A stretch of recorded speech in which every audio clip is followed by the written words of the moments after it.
Hello everyone, welcome to my YouTube channel myself Vikas Bida. आज के topic में लेके आया हूँ मैं कक्षा 12 की एक पोइम। इसका टाइटल है the seven ages of man. इसके पोइट है विलियम शेक्सपियर, अंग्रेजी के ख्याति प्राप्त कवि। तो today teaching point will be, सबसे पहला पॉइंट जो हम डिस्कस करने जा रहे हैं वह है about the poet. Second point about the poem. Third word meaning of the poem and last line to line stanza wise explanation. और दी पोइम में देखते हैं। William Shakespeare was born on 1564 26 April 26 अप्रैल 1564 को इनका जन्म हुआ एंड डाइड ऑन 1616 23 अप्रैल, और 23 अप्रैल 1616 को इनका देहांत हो गया। तो William Shakespeare was an English poet, playwright, actor and dramatist. William Shakespeare एक अंग्रेजी के कवि, नाटककार, अभिनेता थे। He is often called the bard of Avon. The bard of Avon, bard of Avon यानी होता है कवियों का कवि। तो इन्हें अक्सर कवियों का कवि कहा जाता है। हिज वर्क्स इंक्लूड, इनके कार्य में शामिल है 38 प्लेज, 38 नाटक, 154 सोनेट्स, 2 लॉन्ग नैरेटिव पोएम्स। तो इनके कार्य में शामिल है 38 तो नाटक इन्होंने लिखे, 154 सोनेट यानी चतुष्पदियां लिखी। सोनेट के बारे में हम आगे हमारे नेक्स्ट वीडियो में डिस्कस करेंगे। और 2 लंबी विस्तृत वृत्तांत वाली कविताएं इन्होंने लिखी। His plays have been translated, अनुवादित इनटू मेजर प्रधान मॉडर्न आधुनिक लैंग्वेजेस एंड आर परफॉर्म्ड प्रदर्शित द वर्ल्ड ओवर। इनके जो नाटक हैं वह संसार की आधुनिक भाषाओं में अनुवादित किए गए हैं और इनके नाटकों का संपूर्ण विश्व में परफॉर्म्ड यानी मंचन किया जाता है। तो इसका अर्थ हो गया कि जो उनके नाटक है संसार की तमाम आधुनिक भाषाओं में रचित किए गए हैं, अनुवादित किए गए हैं और पूरे संसार में इनके नाटकों का मंचन किया जाता है। Shakespeare produced most of his famous work between 1589 to 1613। तो इनका अधिकांश जो प्रसिद्ध कार्य रचित हुआ वह 1589 से लेकर 1613 के बीच में हुआ, यानी इसी समय अवधि के दौरान इन्होंने अपनी अधिकांश प्रसिद्ध रचनाएं हैं वो रचित की। His plays were primarily, मुख्य तौर से प्राथमिक तौर से comedies, histories, tragedies and ट्रेजी comedies. तो इनके जो नाटक है उनमें प्रमुख तौर से कॉमेडीज यानी सुखांतिकाएं आती है, स्टोरीज यानी ऐतिहासिक वृत्तांत आते हैं, ट्रेजेडीज यानी दुखांतिकाएं आती है और ट्रेजी कॉमेडीज यानी दुखांतिकाएं और सुखांतिकाएं जो दोनों होती है। तो मैं आपको ट्रेजेडीज और कॉमेडीज के बारे में थोड़ा सा डिटेल से बता देता हूँ। कॉमेडीज का अर्थ होता है सुखांतिका, ऐसा नाटक, ऐसी रचना या ऐसी कविता जिसका अंत सुखद तरीके से होता है वो कॉमेडीज में आता है, सुखांतिका में। जैसे हिंदी सिनेमा से कोई उदाहरण लें तो जैसे गोलमाल रिटर्न्स फिल्म है, धमाल है, तो ये कॉमेडीज की कैटेगरी में आते हैं। दूसरा है ट्रेजेडीज। ट्रेजेडीज का तो होता है दुखांतिका, ऐसी कहानी या नाटक जिनका अंत बड़े दुखद तरीके से होता है वो दुखांतिका की श्रेणी में आते हैं। जैसे हिंदी सिनेमा से लें कल हो ना हो तेरे नाम, और ऐसी बहुत सारी फिल्में इसी कैटेगरी में आते हैं जिनमें पहले ही सीन में या कहानी के अंत में हीरो या हीरोइन में से किसी की एक की डेथ हो जाती है, तो वो ट्रेजेडी दुखांतिका की श्रेणी में आती है। तीसरा है ट्रेजी कॉमेडीज, यानी जिसमें हास्य के साथ दुख भी होता है वो ट्रेजी कॉमेडीज होता है। जैसे हिंदी सिनेमा की फिल्म की कैटेगरी से ले तो जैसे डीडीएलजे में फॉरेन रिटर्न हीरो आता है, हीरोइन से उसको प्रेम होता है, बीच में ही हीरोइन का बाप आ जाता है, लड़ाई वगैरह होती है और आखिरकार फाइनली हैप्पी एंडिंग होती है। दूसरा इसमें उदाहरण ले सकते हैं दिल जले। दिल जले भी आपने देखी होगी कि कैसे एक सीधा सा बंदा श्याम कैसे वह एक खूंखार आतंकवादी साका बन जाता है, लेकिन कहानी के अंत में एक बार फिर से इसकी भी जो एंडिंग है बड़े हैप्पी तरीके से होती है। तो ये ट्रेजी कॉमेडीज के उदाहरण में आते हैं। आगे Hamlet, Othello, King Lear, Macbeth, as you like it and the Merchant of Venice are considered to be some of his finest plays. तो देखिए Hamlet, Othello, King Lear, Macbeth, as you like it और Merchant of Venice इनके कुछ बहुत ही ज्यादा प्रसिद्ध नाटकों में से माने जाते हैं। ये तो था हमारा कवि परिचय। अब कविता के बारे में संक्षिप्त जानकारी प्राप्त करते हैं। About the poem. This poem is a monologue. Monologue का अर्थ होता है एकालाप। एकालाप यानी जब आदमी खुद से ही डायलॉग करता है, खुद से संवाद करता है, उस शैली को मोनोलॉग या एकालाप कहते हैं। This poem is a monologue taken from a famous Shakespearean comedy as you like it. ये जो कविता है सेवन एजेस ऑफ मैन, ये शेक्सपियर की एक प्रसिद्ध कॉमेडी जिसका नाम है एज यू लाइक इट, इससे लिया गया एक अंश है। It is spoken by मेलनकली जेकस। तो एज यू लाइक इट में दो पात्र होते हैं। एक तो इसमें होता है सीनियर ड्यूक और दूसरा होता है ये हमारा जेकस। तो जेकस है वह सीनियर ड्यूक से बात करता है और वो बड़ा दुखपूर्ण स्थिति में और संसार को बड़ा एक निराशाजनक और दुखदायी स्थान बताता है। तो इट इज स्पोकन बाय मेलनकली जेकस। ये विषादपूर्ण, मेलनकली का अर्थ होता है विषादपूर्ण, तो ये कविता विषादपूर्ण जेकस द्वारा कही गई है। According to the poet, man's life can be divided into 7 stages. कवि के अनुसार मानव जीवन को 7 भागों में बांटा जा सकता है। पहला है इन्फेंट, एक नवजात शिशु। दूसरी अवस्था है स्कूल गोइंग बॉय, स्कूल जाने वाला लड़का। तीसरी स्टेज है लवर, एक प्रेमी की अवस्था। चौथी स्टेज है सोल्जर, एक सैनिक की अवस्था। पांचवी अवस्था है जस्टिस, न्यायाधीश की। छठी अवस्था है पेंटालून, जब आदमी बुजुर्ग या वृद्ध होने लगता है। और लास्ट स्टेज है ओल्ड एज, जब आदमी बूढ़ा हो जाता है और अपनी अंतिम अवस्था को पहुंच जाता है। तो it is Shakespeare's often quoted monologues written in iambic pentameter style. ये जो कविता है ये शेक्सपियर के द्वारा इयाम्बिक पेंटामीटर में लिखा गया अक्सर उद्धृत किया जाने वाला एकालाप है। Many writers from Pythagoras to present day have compared the world to a stage. बहुत से लेखकों ने पाइथागोरस से लेकर वर्तमान के बहुत से लेखकों ने इस संसार की तुलना एक स्टेज से की है। यानी पाइथागोरस से लेकर आज तक बहुत से कवियों ने, लोगों ने, लेखकों ने संसार को एक स्टेज से उसकी कंपैरिजन किया है। तो ये था हमारा कवि परिचय। अब आगे हम stanza wise line to line इस कविता का एक्सप्लेनेशन करते हैं। तो आइए कविता की stanza wise line by line explanation समझते हैं। पहला स्टैंजा देखिए, all the world is a stage. The poet says that all the world is a stage. कवि कहता है कि सारा संसार एक रंगमंच है। तो इस संसार को किससे कंपेयर कर रहा है? एक रंगमंच से कर रहा है। And all the man and women merely players। merely का अर्थ होता है केवल। इस संसार के सारे पुरुष और सारी स्त्रियां इस संसार रूपी रंगमंच के केवल मात्र अभिनेता और अभिनेत्रियां हैं।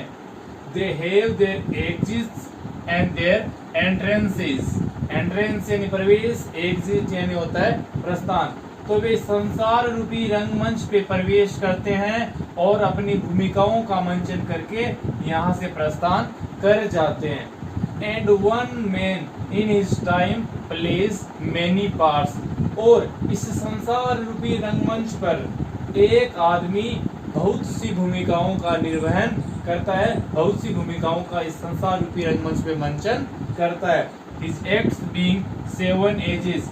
और इस प्रकार उसके द्वारा निभाई जाने वाली भूमिकाओं को 7 स्टेजेस या 7 एजेस, 7 अवस्थाएं वह इस संसार रूपी रंगमंच पे निभाता है।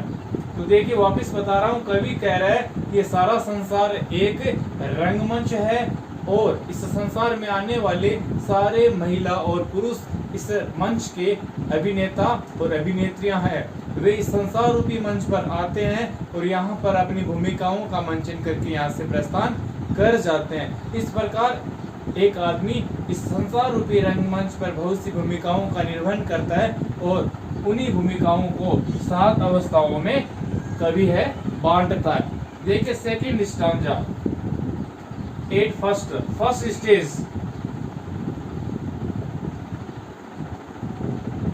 First stage the infant. पहली जो अवस्था आती है वह एक इन्फेंट की आती है, एक नवजात की अवस्था आती है, एक न्यू बोर्न बेबी की अवस्था होती है। वो क्या करता है जब एक नवजात होता है? तो mewling and packing in the nurse arm. Mewling का अर्थ होता है रोना, मिमियाना, रोना या मिमियाना। पकिंग का अर्थ होता है वोमिटिंग, वोमिटिंग यानी उल्टी करना। तो व्हेन न्यू बोर्न बेबी क्या करता है? Mewling and packing in the nurse arm. वह यानी वेस्टर्न जो कल्चर होती है उसमें एक नर्स होती है, एक धाय रखी जाती है, एक औरत रखी जाती है जो छोटे बच्चों का केयर करती है, तो उसको नर्स कहा जाता है। तो वह छोटा बच्चा उस नर्स की गोद में, उसकी बाजुओं में रोता रहता है और उसकी गोद में उल्टी कर देता है। ये पहली अवस्था है एक नवजात की, एक शिशु की अवस्था। देन दी उसके बाद दूसरी अवस्था आती है देन दी वाइनिंग। वाइनिंग का अर्थ होता है शिकायत करता हुआ स्कूल बॉय। दूसरी जो अवस्था है वह स्कूल बॉय की है, स्कूल जाने वाले लड़के की है। विद इट सेचल, जिसके साथ एक सेचल, सेचल का मतलब होता है बैग, छोटा थैला, जिसके साथ एक छोटा थैला होता है। एंड शाइनिंग मॉर्निंग फेस, उसका चेहरा बड़ा चमकदार होता है। क्रीपिंग यानी होता है रेंगते हुए, सनील यानी घोंगे। Unwillingly to school. देखिए दूसरी अवस्था समझते हैं। मेउल देन दी वाइनिंग स्कूल बॉय। दूसरी अवस्था आती है एक शिकायती स्कूल जाने वाले लड़के की, जिसके साथ हमेशा उसका एक छोटा सा थैला होता है और सुबह के समय उसका चेहरा बड़ा चमकदार होता है जब वह स्कूल की ओर जाता है। और क्रीपिंग लाइक सनील, वह एक घोंगे के समान, अनविलिंगली टू स्कूल, एक घोंगे के समान क्रीपिंग रेंगता हुआ बिना मन के अनिच्छा से स्कूल जाता है। यह होती है दूसरी अवस्था। तो देखिए कवि कह रहा है सारा संसार एक मंच है, सारी स्त्रियां और पुरुष इस संसार रूपी रंगमंच के अभिनेता हैं, पात्र हैं। वे इस संसार रूपी मंच पर आते हैं, अपनी भूमिकाओं को निभाकर चले जाते हैं और इस प्रकार 7 भूमिकाओं का निर्वहन एक आदमी संसार रूपी मंच पे करके जाता है। पहली अवस्था कवि एक नवजात की, एक शिशु की अवस्था बताता है जब वह रोता रहता है और अपनी गोद, नर्स की गोद में उल्टी करता रहता है। और दूसरी अवस्था आती है एक स्कूल जाने वाले लड़के की, जो बिना मन के एक घोंगे के समान रेंगता हुआ सुबह के समय चमकदार सूर्य के साथ बिना मन से स्कूल जाता है। अब आगे वाले स्टांजा को रीड करते हैं। अब चलते हैं हमारे अगले स्टांजा पे। And then the lover. देखिए अब आती है तीसरी अवस्था। देन दी लवर, तीसरी अवस्था है वह एक प्रेमी की अवस्था है। साइंग, साइंग का अर्थ होता है आह भरना, आह भरना। लाइक फर्नेस, फर्नेस का अर्थ होता है भट्टी। With a woeful ballad, woeful का अर्थ होता है दर्द भरा और बैलेड का अर्थ होता है गीत।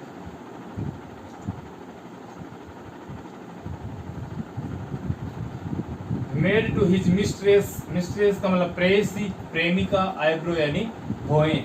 देखिए फिर आती है मानव जीवन की तीसरी अवस्था। The poet says that then comes the stage of a lover. School going boy के बाद में जो आने वाली अवस्था वह प्रेमी की अवस्था है। वह इस अवस्था में क्या करता है? ही साइज लाइक ए फर्नेस, वह एक गर्म भट्टी के समान आहें भरता है अपनी प्रेमिका की याद में। विद ए वोफुल बैलेड, और उसकी याद में दर्द भरे लंबे लंबे प्रेम गीत रचित करता है। Made to his mistress eyebrow, यानी जब उसे अपनी प्रेमिका की याद आती है तो अपनी प्रेमिका की भौं की तारीफ में लंबे लंबे दर्द भरे प्रेम गीत रचित करता है। यह मानव जीवन की तीसरी अवस्था। अब आती है चौथी अवस्था। Then comes the stage of a soldier. उसके बाद में चौथी अवस्था आती है वह एक सैनिक की अवस्था है। फुल ऑफ स्ट्रेंस ओस, स्ट्रेंस ओस, ओ से मतलब संकल्प या शपथ। एंड बियर्डेड, बियर्ड का अर्थ होता है दाढ़ी, लाइक द पार्ड, पार्ड यानी तेंदुआ। जेलस यानी ईर्ष्यालु, ऑनर यानी सम्मान, सडन एंड क्विक का मतलब होता है रेडी, ऑलवेज रेडी, तैयार, हमेशा तैयार। इन क्वारल, क्वारल का मतलब होता है झगड़ा। सीकिंग दी बबल, बबल यानी बुलबुला, रेपुटेशन यानी प्रतिष्ठा। Even in the cannon's mouth, cannon का अर्थ होता है तोप।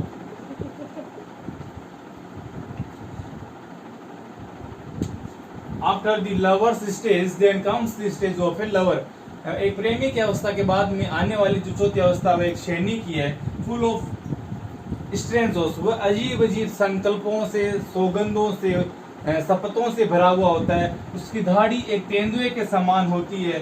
ही इज जेलस इन ऑनर, वह हमेशा सम्मान के लिए ईर्ष्यालु रहता है। Sudden and quick in quarrel, और झगड़े के लिए हमेशा तैयार रहता है। सीकिंग दी बबल, रेपुटेशन, तो सीकिंग दी बबल, वह हमेशा तलाश में रहता है रेपुटेशन की, प्रतिष्ठा की, मान सम्मान की तलाश में रहता है, चाहे वह बबल यानी बुलबुलों के समान व प्रतिष्ठा खोखली ही क्यों ना हो।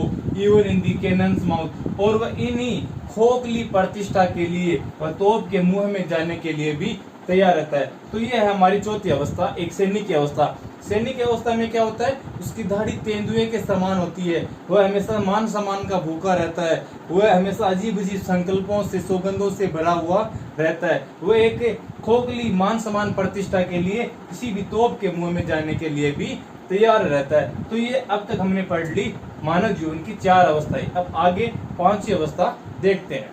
अब है मानव जीवन की 5वीं अवस्था। And then the justice. After the 4th stage then comes the stage of a justice. चौथी अवस्था के बाद, एक सैनिक की अवस्था के बाद जो 5वीं अवस्था आती है वह एक न्यायाधीश की अवस्था होती है। इस अवस्था में वह एक न्यायाधीश बन जाता है। In fair round belly, round and गोल मटोल, बेली यानी होता है पेट,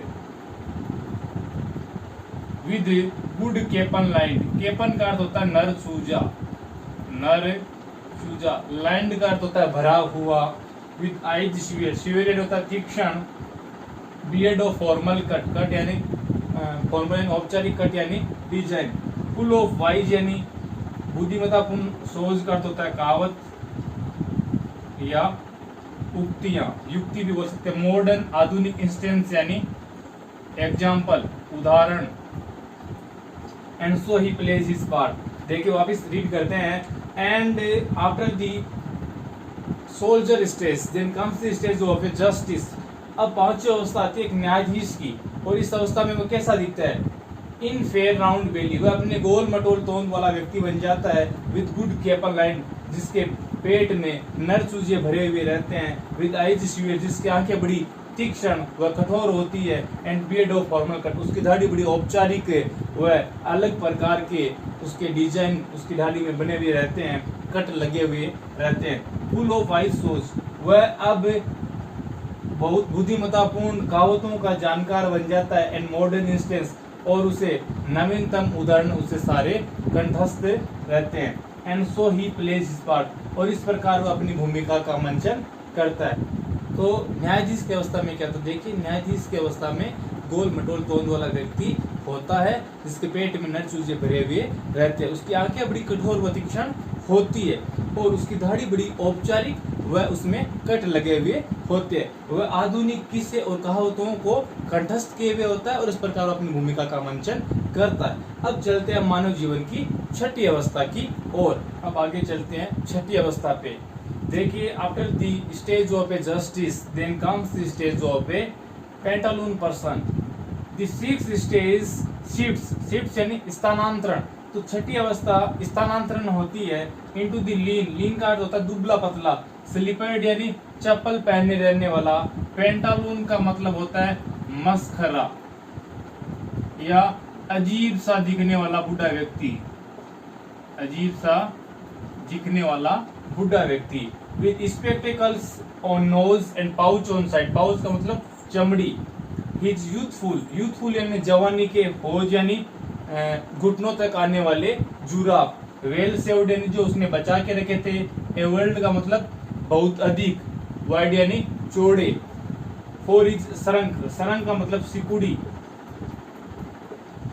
पतली, सेंक यानी पतली टांगे, बिग मेनली वॉइस भारी मर्दाना आवाज, टर्निंग अगेन बदल चुकी है, चाइल्डिश यानी बच्चे के समान, ट्रेबल पाइप्स यानी ऊंची पतली आवाज, ऊंची पतली आवाज, एंड विशल्स इन साउंड, विशल्स यानी सीटी। देखिए चलते हैं छठे स्टांजा की ओर। आइए अब इसको अच्छे से रीड करें। The six stage shifts into the lean and slippered pantaloon. छठी अवस्था का रूपांतरण होता है एक दुबले पतले भोंडे से नजर आने वाले चप्पल पहने हुए एक अजीब से दिखने वाले बूढ़े व्यक्ति की ओर, विद स्पेक्टिकल्स और नोज, जिसकी नाक पे चश्मा चढ़ा रहता है और पाउच ऑन साइड, जिसके बगल से यहाँ से चमड़ी है लटक जाती है। हिज यूथफुल होज, उसने जवानी में अपने बुढ़ापे के लिए जो घुटनों तक के लंबे मोजे या जुराब संभाल कर रखे थे, ए वर्ल्ड टू वाइड, अब वो बहुत चौड़े हो गए हैं। कैसे? और इस सरंग से, क्योंकि उसकी जो शेंक, उसकी जो टांगे हैं अब बहुत ज्यादा सिकुड़ चुकी है, तो जवानी में संभाल कर रखे गए जुराब उसकी पतली सिकुड़ी टांगों के लिए बहुत ज्यादा चौड़े हो गए हैं। And his big mainly voice, और उसकी जो भारी मर्दाना आवाज थी, टर्निंग अगेन, अब वो बदल चुके टुवर्ड चाइल्डिश ट्रेबल पाइप्स, यानी अब उसकी भारी मर्दाना आवाज बच्चों की तरह ऊंची और पतली नजर आती है, यानी उसकी भारी मर्दाना आवाज अब पतली आवाज सी हो गई है। एंड विशल्स इन हिज साउंड, और जब वह बोलता है तो उसकी आवाज में से सीटियां सी सुनाई देती है। तो कवि ने छठी अवस्था यानी वर्तावस्था का बड़ा कृष्ट चित्रण किया, बड़ा उत्कृष्ट तरीके से उसने इसका चित्रण किया। तो ये थी मानव की छठी अवस्था। जब आदमी बूढ़ा हो जाता है, उसकी साइड से चमड़ी लटक जाती है, उसकी टांगें बड़ी सिकुड़ जाती है, उसकी जो भारी मर्दाना आवाज है वो बच्चे के समान पतली हो जाती है, उसकी नाक पे चश्मा चढ़ जाता है। तो ये थी मानव जीवन की छठी अवस्था। अब मानव जीवन की अंतिम अवस्था का अध्ययन करते हैं। अब आती है सातवीं और अंतिम अवस्था। देखिए लास्ट सीनोपाल, मानव जीवन का अंतिम दृश्य, अंतिम अवस्था, that ends this strange eventful history. Eventful मतलब घटना प्रधान, जो इस घटना प्रधान जीवन का अंत कर देती है। इज सेकंड चाइल्डिशनेस, इसको दूसरा बचपन कहा गया है। एंड मियर ओब्लिवियन, इसको विस्मृति का काल भी कहा गया है। Sense teeth, sense eyes, sense and sense everything, क्योंकि इस अवस्था में व्यक्ति अत्यंत वृद्धावस्था को प्राप्त कर जाता है और वह दंतहीन, नेत्रहीन, स्वादहीन और प्रत्येक प्रकार से वंचित प्राणी बन जाता है। तो यह थी आज की कविता 7 एजेस ऑफ मैन।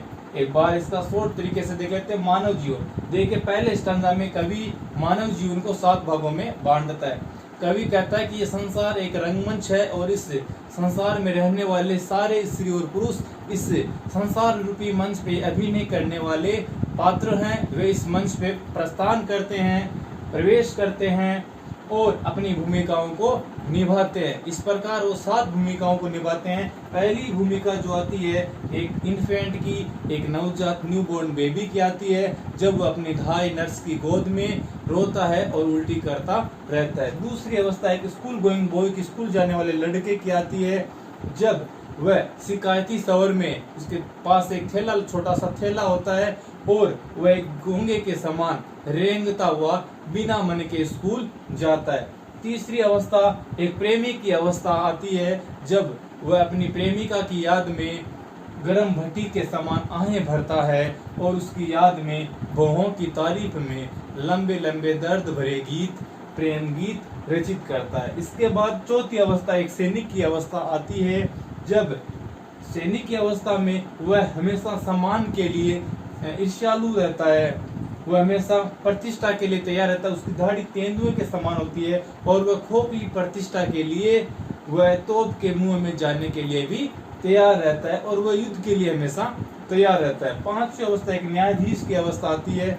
इस अवस्था में व्यक्ति बड़ा बुद्धिमान हो जाता है, वह गोल मटोल तोंद वाला व्यक्ति बन जाता है। उसके पेट में नर चूजों का मांस भरा रहता है। उसकी दाढ़ी बड़ी औपचारिक और कट वाली होती है। उसको बहुत सारी बुद्धिमत्तापूर्ण कहावतें और उदाहरण आते हैं और इस प्रकार वह अपनी भूमिका का मंचन करता है। ये अवस्था आती है एक पेंटालून की, एक अजीब सा बूढ़ा नजर आने वाले व्यक्ति की। तो इस अवस्था में उसकी साइड से चमड़ी लटक जाती है, उसकी नाक पे चश्मा चढ़ जाता है और उसकी टांगें बड़ी सिकुड़ जाती है। इसलिए उसने जो जवानी में जुराब संभाल कर रखे थे वह अब उसके पूरे नहीं आते हैं और उसकी जो भारी मर्दाना आवाज थी वह अब बच्चों की तरह सीटियों वाली नजर आती है। छठी और अंतिम अवस्था जो इस घटना प्रधान जीवन का अंत कर देती है वह एक अत्यंत वृद्ध व्यक्ति की होती है। इस अवस्था में व्यक्ति नेत्रहीन, दंतहीन, स्वादहीन और प्रत्येक प्रकार से एक वंचित प्राणी बन जाता है। तो ये थी आज की कविता द 7 एजेस ऑफ मैन। यदि आपको आज का ये वीडियो पसंद आया तो प्लीज़ हमारे चैनल को लाइक, शेयर और सब्सक्राइब करना ना भूलें। Thank you.